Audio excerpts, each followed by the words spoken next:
नमस्कार मित्रों। आज आपके लिए प्रस्तुत है मालती जोशी जी की एक कहानी जिसका नाम है समापन। तो कहानी शुरू करते हैं मित्रों। नहाकर निकली ही थी कि दरवाजे पर दस्तक हुई। गाउन पर तौलिए को दुपट्टे की तरह डालकर बिंदु ने दरवाज़ा खोला। मिश्रा अंकल थे। कब आई बिटिया? अभी बाजार से लौटा तो देखा ताला नहीं है, सोचा पूछता चलूं। खाना वाना बना लिया? अभी कहाँ अंकल, अभी तो नहा कर निकली हूँ। ये समझ लीजिए हफ्ते भर का इकट्ठा नहाई हूँ। अब फुर्सत से खाना बनाऊंगी। बनाओगी क्यों? वहीं चली चलो, 2 कौर हमारे साथ खा लेना। बिंदु ने मना नहीं किया। खाना बनाने का जरा भी उत्साह नहीं था। वह तो आज का दिन चाय ब्रेड पर ही गुजारने का सोच रही थी। अंकल ने उबार लिया। वे आंटी को खबर करने चले गए। बिंदु ने किसी तरह गीले बालों को तरतीब दी, सूट पहना और ताला डालकर पड़ोस में जा बैठी। खाना तैयार ही था। खाना खाते हुए वह हुलस हुलस कर अपनी दक्षिण यात्रा के बारे में सुनाती रही। नौकरी करते हुए उसे 12 साल हो चले थे, पर अब तक कभी एलटीसी का लाभ नहीं ले सकी थी। माँ बाबूजी को छोड़कर कहाँ जाती? पिछले साल बाबूजी नहीं रहे, माँ भी बड़े भैया के पास चली गई।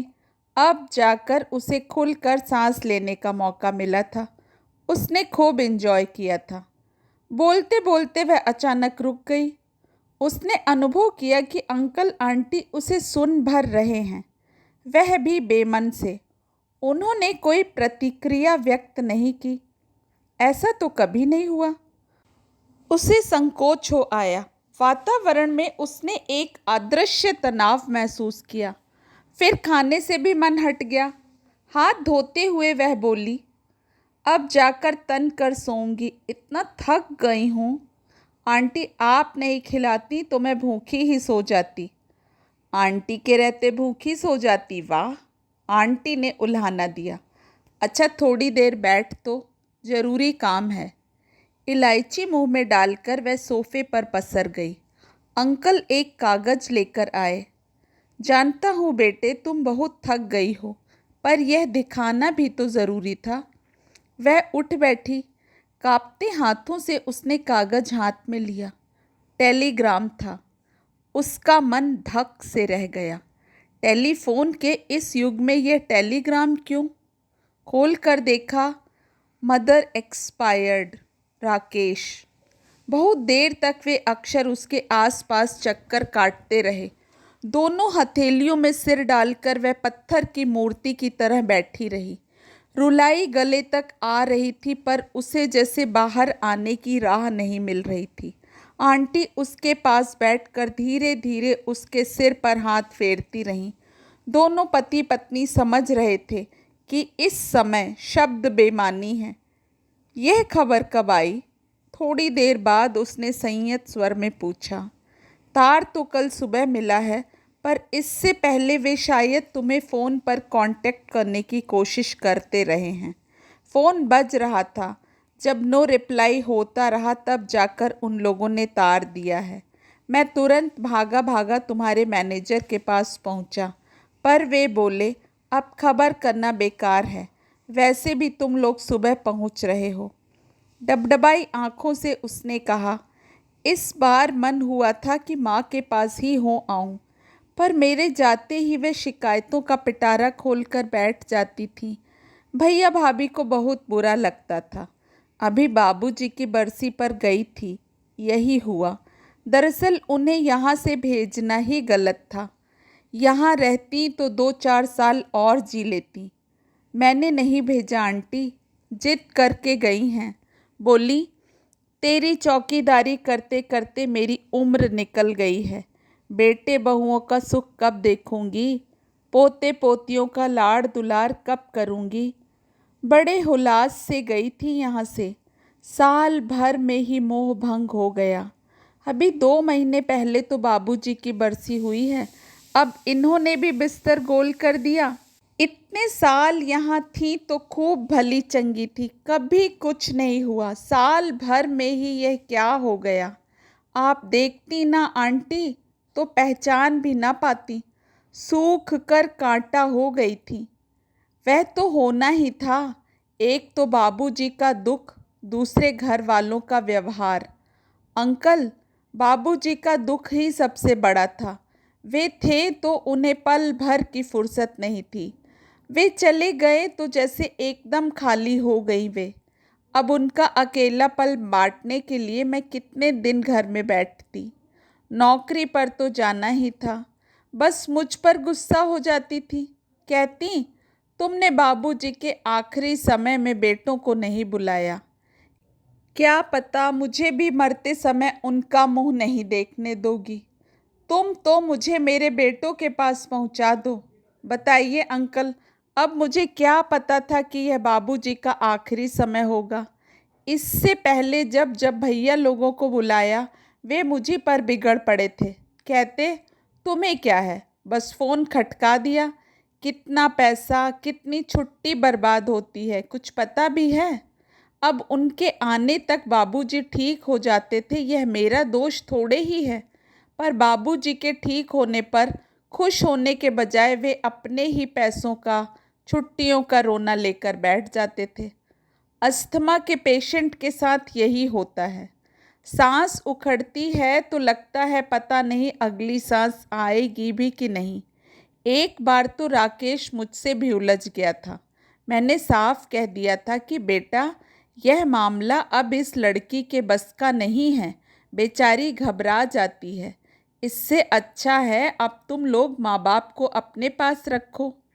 अंकल, यह बात तो मैंने भी कई बार कही थी, पर मुकेश भैया ने तो हाथ ऊंचे कर दिए थे कि मेरा घर बहुत छोटा है, वहाँ 2 एक्स्ट्रा पलंग लगाने की जगह नहीं है, ना ही मेरे पास नौकर चाकरों की सुविधा है। बड़े भैया से कहो, उनके पास बंगला भी है, काम करने वाले भी हैं। तो बम्बई वाले क्या अपने माँ बाप को समुद्र में फेंक देते हैं? वही तो। बड़े भैया और भी महान। बोले, मैं दोनों में से किसी एक को ले जाऊंगा। मेरी बीवी नौकरी करती है, 2 को नहीं संभाल सकती। नौकरी तुम नहीं करती क्या? पर मेरे बच्चे जो नहीं हैं, मेरे पास तो फुर्सत ही फुर्सत है। बहन की शादी भी नहीं करेंगे, ऊपर से बच्चों का ताना देंगे। आंटी ने वितृष्णा से मुंह बिचका दिया। आंटी, माँ तो खुद बाबूजी का पूरा काम संभालती थी। मैंने कहा भी कि भाभी को कुछ भी करना नहीं पड़ेगा, पर वे नहीं माने। फिर मैंने ही मना कर दिया। कह दिया कि जैसे होगा संभाल लूँगी, अब आपको कष्ट नहीं दूंगी। इस उम्र में दोनों को एक दूसरे से अलग करने का पाप तो मुझसे नहीं होगा। थोड़ी देर कमरे में सन्नाटा रहा, फिर बिंदु एकाएक उठ खड़ी हुई। अंकल, अभी आपने मोहल्ले में किसी को बताया तो नहीं है ना? क्यों? पता चलेगा तो लोग एक एक करके मातम पुरसी पर आने लगेंगे। मैं थोड़ा सोना चाहती हूँ। रात में फिर गाड़ी पर चढ़ना है। किसी को भेजकर मेरे लिए लखनऊ का एक टिकट मंगवा सकेंगे प्लीज़? वापस लौटी तो घर ऐसे भाएं भाएं कर उठा मानो माँ की अर्थी अभी अभी यहाँ से उठी हो। इतनी देर तक रात से रोकी हुई रुलाई एकदम बांध तोड़कर फूट पड़ी। बिस्तर पर औंधी गिरकर वह देर तक सुबकती रही। कुछ देर तक रो लेने के बाद वह कुछ प्रकृतिस्थ हुई। मन थोड़ा हल्का हो गया। उसे लगा कि यह रुलाई तो उसके गले में साल भर से या कि 14 महीनों से अटकी पड़ी थी। बाबूजी की मृत्यु के बाद तो रोने का भी समय नहीं मिला था। एक तो बार बार पछाड़ खाती माँ को संभालना था, फिर भाइयों को, नाते रिश्तेदारों को खबर करनी थी। उन लोगों के आने तक अंत्येष्टि की पूरी तैयारी करनी थी। भाइयों के आने के बाद भी चैन से कहाँ बैठ पाई। घर उसका था, व्यवस्था का दायित्व उसी का था। किसी ने उसकी उम्र का विचार नहीं किया। किसी ने यह नहीं सोचा कि बाबूजी उनके पिता भी थे। पिछले 12 सालों से वही उनकी सेवा टहल कर रही थी। किसी ने उसका दुख नहीं जाना, किसी ने आंसू नहीं पोंछे, किसी ने उसकी पीठ पर सांत्वना का हाथ नहीं फेरा। उल्टे सब लोग अपना ही रोना लेकर बैठ गए थे। दोनों भाभियां सूजे हुए चेहरे लेकर ही आई थीं। बड़ी भाभी को मलाल था कि वे छोटी बहन की शादी में शिरकत नहीं कर पाएंगी। यूं तो अभी चतुर्मास चल रहा था, पर नियोजित वर को यूएसए जाना था, इसलिए जल्दी में मुहूर्त निकालना पड़ा। क्या पता था कि बाबूजी भी अभी ही मुहूर्त निकालेंगे। बड़ी भाभी तो अपने बच्चों को मामा के यहाँ छोड़कर आ गई थी। पढ़ाई भी होती रहेगी और शादी भी एंजॉय कर लेंगे। पर छोटी भाभी के बच्चे तो छोटे थे, उन्हें साथ लाना पड़ा था और वे कुड़कुड़ा रही थी कि उनकी पढ़ाई का बहुत नुकसान हो रहा है। छोटे भैया भुनभुना रहे थे कि दुनिया चांद पर जा रही है और हम लोग अभी तक 13 दिनों वाला राग अलाप रहे हैं। इतने दिनों में कोई घात लगाकर घर साफ कर जाएगा तो जिंदगी भर रोते रह जाएंगे। छुट्टियां बर्बाद हो रही हैं सो अलग। बार बार पूछ चुके थे कि क्या मेरा रुकना ज़रूरी है। आखिर तंग आकर मिश्रा अंकल ने कह ही डाला, बेटा तुम्हारे बाप मरे हैं, ठीक समझो तो रुको, नहीं तो जाने वाले को कौन रोक सका है। बड़े भैया अपना अलग राग अलाप रहे थे। बार बार ऐलान कर रहे थे कि इन ढकोसलों में मेरा विश्वास नहीं है। 5 ब्राह्मणों को खिलाओ और छुट्टी करो। छोटे भैया का तर्क था कि मरे हुए आदमी पर इस तरह पैसा लुटाने में क्या तुक है। जब 2-3 बार वे ये जुमला बोल चुके तो बिंदु ने कह ही डाला, उनके जिंदा रहते तो तुमने कुछ किया नहीं, अब मरे पर ही कर दो। इस बात पर अच्छा खासा महाभारत हो गया था और छोटे भाभी भैया जाने वाले दिन तक मुंह फुलाए ही रहे। घर उसका था, इसलिए रसोई घर से लेकर पानी के टैंकर तक का सारा इंतजाम उसी के जिम्मे था। कपड़े बर्तन के लिए मेहरी लगवाना, खाना बनाने के लिए मिस्रानी ढूंढना, मेहमानों को टिकाने के लिए घर ठीक करना, टेंट हाउस से बिस्तर और बर्तन मंगवाना, सब जैसे उसी के काम थे। उसके कर्तव्यों की सूची बहुत लंबी थी, पर निर्णय का एक भी अधिकार उसके पास नहीं था। मृत्यु के बाद के अनुष्ठानों में उसकी भी बहुत आस्था नहीं थी। बस उसे यही लग रहा था कि जो कुछ करना है ढंग से किया जाए। पंडितों के लिए जो सामान आया था वह बहुत ही घटिया था। खाने का मेनू भी बहुत साधारण सा था। आमंत्रितों की लिस्ट में इतनी काट छांट की गई थी कि उसे तो रोना आ गया था। माँ बार बार कहती रह गई कि कम से कम मोहल्ले टोले वालों को बुला लो। बाबूजी पर सबकी बहुत श्रद्धा थी। हारी बीमारी में यही लोग दौड़ दौड़ कर आते थे। आधी रात को भी आवाज़ दो तो 10 लोग हाजिर हो जाते थे। पर बड़े भैया ने उनकी एक नहीं सुनी। बोले, यह कोई खुशी का मौका है जो पूरी बस्ती को दावत दूंगा? तुम्हारे रिश्तेदार ही 100 से ऊपर हो रहे हैं, इससे ज़्यादा का मेरा बूता नहीं है। बेचारी माँ मन मसोस कर रह गई। मंगल श्राद्ध के बाद जब सब लोग अपने अपने ठिकानों पर लौट गए, बिंदु को पहली बार बाबूजी की मृत्यु का एहसास हुआ। 12 साल से बिछा उनका पलंग उठ गया था। अलमारी का एक पूरा खंड उनकी दवाइयों से भरा रहता था। वह जगह अब खाली थी। दीवार पर लटका दवाइयों का चार्ट भी निकाल दिया गया था। उनका स्टूल, वहाँ पर पानी का जग, चश्मा, गीता और रामचरितमानस का गुटका सब गायब थे। उन परिचित चीज़ों के बिना कमरा भाएं भाएं कर रहा था। उस दिन केवल माँ का ख्याल करके वह अपनी रुलाई बड़ी मुश्किल से रोक पाई थी। जानती थी कि अगर माँ बिखर गई तो संभालना मुश्किल हो जाएगा। जब तक वह घर में रही, माँ को मजबूती से थामे रही, पर छुट्टी भी आखिर कितनी ले सकती थी। एक ना एक दिन तो नौकरी पर जाना ही था।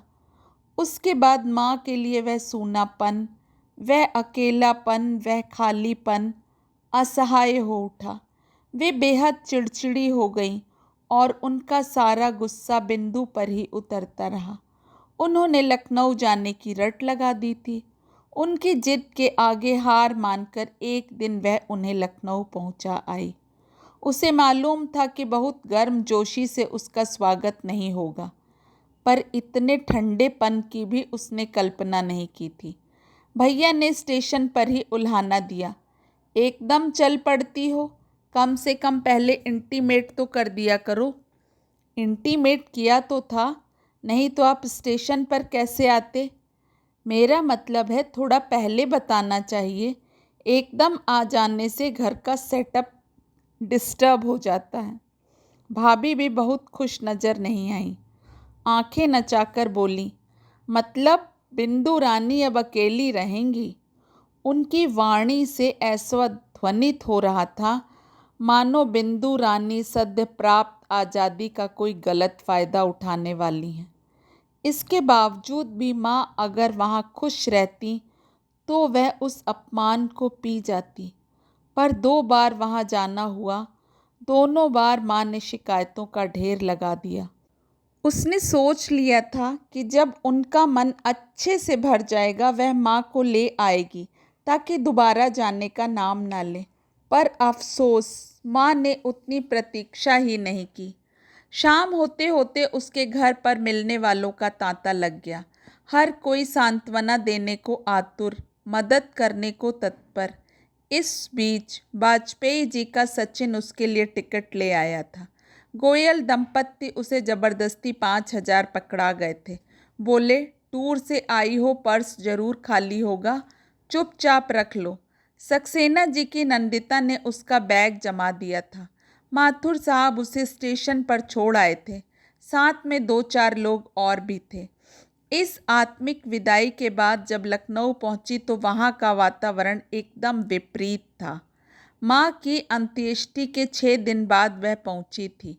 यद्यपि इसमें उसका कोई कसूर नहीं था, पर सबके तानों ने उसे जैसे छलनी कर दिया। उसे माँ पर इतना गुस्सा आ रहा था, जीवन में पहली बार थोड़ी मौज मस्ती की थी, माँ से वह भी देखा नहीं गया। उसका मन एकदम विरक्त हो गया। लगा कि इन लोगों से जो भी नाता था माँ बाबूजी के कारण था, अब वे उसके कोई नहीं। पूरे घर में एक भी कंधा ऐसा नहीं था जिस पर सिर रख कर वह आंसू बहा सकती। उसे लगा इससे ज़्यादा अपने तो वे लोग थे जिन्हें वह पीछे भोपाल में छोड़ आई है। खून के रिश्ते भी आजकल कितने सतही हो गए हैं। उसके बाद बिंदु मात्र एक तटस्थ दर्शक बनकर सब कुछ देखती रही। घर में जो कुछ भी हो रहा था वह कहीं से भी उसे स्पर्श नहीं कर रहा था। तेरही की तैयारी बड़े धूमधाम से हो रही थी। कार्ड छप गए थे, धर्मशाला ठीक कर ली गई थी, क्योंकि निमंत्रितों की संख्या 1,000 से ऊपर पहुंच गई थी। 11 ब्राह्मणों की टोली बुलाई गई थी और उनके लिए बेशकीमती सामान जुटाया गया था। भाभी ऐसे हुलास से सबको दिखा रही थी मानो बेटी का दहेज दिखा रही हैं। सर्वत्र राकेश बाबू की जय जयकार हो रही थी और मुकेश भैया का खून सूख रहा था। बोले, आधा पैसा मेरा भी लगा है, पर मजाल है जो भैया ने किसी से जिक्र भी किया हो, फिर बेचारे खुद ही सबसे कहते फिरे। मैंने तो 25,000 लाकर भैया के हाथ में दे दिए थे, कहा कि अब बड़े हो, जो ठीक समझो करो। उनकी व्यग्रता देखकर दया भी आ रही थी और हंसी भी। कार्यक्रम के बाद बड़े भैया ने बड़ी ठसक के साथ पूछा, सब ठीक ठाक हो गया ना? उससे रहा नहीं गया। बोली, आपको तो इन चीज़ों में विश्वास नहीं था ना? विश्वास तो मेरा अब भी नहीं है, पर माँ को तो था। बाबूजी के समय कुछ ठीक से नहीं हो पाया, इसलिए वे जरा उदास थी, इसलिए इस बार हाथ जरा खुला छोड़ दिया। माता राम खुश हो जाएंगी। बिंदु का मन हुआ कि कहे, उनके सामने करते तो कोई बात थी, तुमने तो बाबूजी की तेरही में भी हाथ खींच लिया, बरसी भी जैसे तैसे निपटा दी, अब उनके खुश होने का क्या? यह तो मन को समझाना भर है। पर उसने कुछ नहीं कहा। कुछ कहने सुनने की इच्छा ही मर गई थी। जिस दिन उसे निकलना था उस दिन भाभी ने बड़े नाटकीय ढंग से उसे एक प्लास्टिक की डिबिया पकड़ाई। लो भाई, ये अपनी माँ की अमानत संभालो। उसने खोल कर देखा, माँ की अंगूठी और कर्णफूल थे। अपना कहने को माँ के पास यही कुछ बचा था। बाकी जो कुछ था बेटों की पढ़ाई में और बहुओं के चढ़ावे में निकल गया था। माँ एकदम निष्कांचन हो गई थी। बिंदु को जब जरा सी सुविधा हुई, उसने सबसे पहले माँ के लिए 4 चूड़ियाँ और चेन बनवाई थी। बेटी की कमाई धारण करते हुए माँ का मन बहुत रोया था। बार बार कहती रही, मेरे मरने के बाद तुम ही इसे पहनना, किसी को देने की ज़रूरत नहीं। माँ को क्या पता था कि कभी भाभी उन चीज़ों का जिक्र भी को गोल कर जाएंगी। उसने वितृष्णा से वे चीज़ें लौटा दी। रख लो भाभी, मैं क्या करूँगी इनका। अरे वाह, माँ की यादगार निशानी है, इन्हें कोई लौटाता है। भाभी, मैं तो हमेशा से माँ बाबूजी के पास रही हूँ। पिछले 12 सालों से तो मैं ही उन्हें देख रही थी। मेरे पास उनकी अच्छी बुरी सैकड़ों यादें हैं।